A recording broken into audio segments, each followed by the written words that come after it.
Ginang Milyonarya, Ginang Jocelyn Pilones.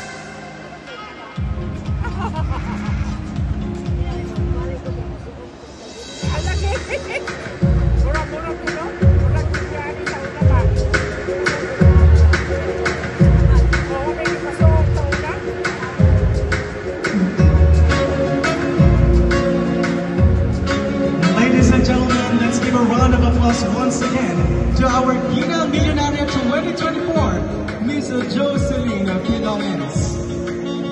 And as you move forward, we wish you nothing but the best in your next chapter.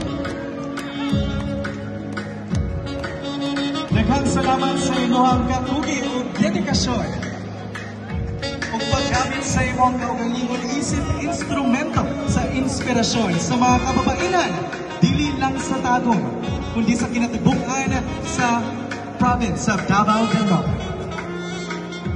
No! Please! Stop! Stop! No! Stop!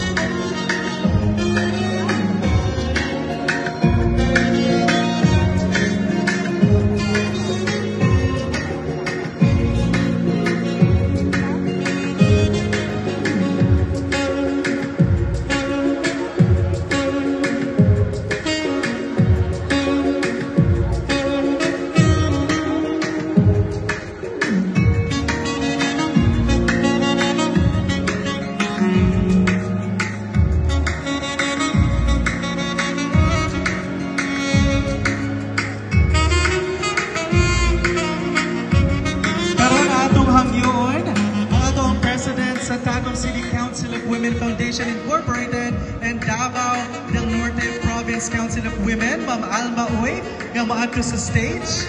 Inubanan sa itong Vice Chairperson sa Tagum City Council of Women na si Ma'am Nelly Entugaya, ang atong Chairman sa Committee of Women and Children, Honorable Esther Lianggoy, and atong imbitahon sa mga atong author sa Strength in Sisterhood na si Dr. Maria Esther Paraba. Alang sa pagpin sa atong sash o pag-present sa bouquet and certificate o paghatag na po sa atong token. And ato sa pimbitaw ng Presidente sa Barangay Council of Women na mo appeal sa stage. O atong hangyoon, ang ato ang former Ginang Milyonarya na si Ginang Jocelyn na mo turn over sa iyang crown.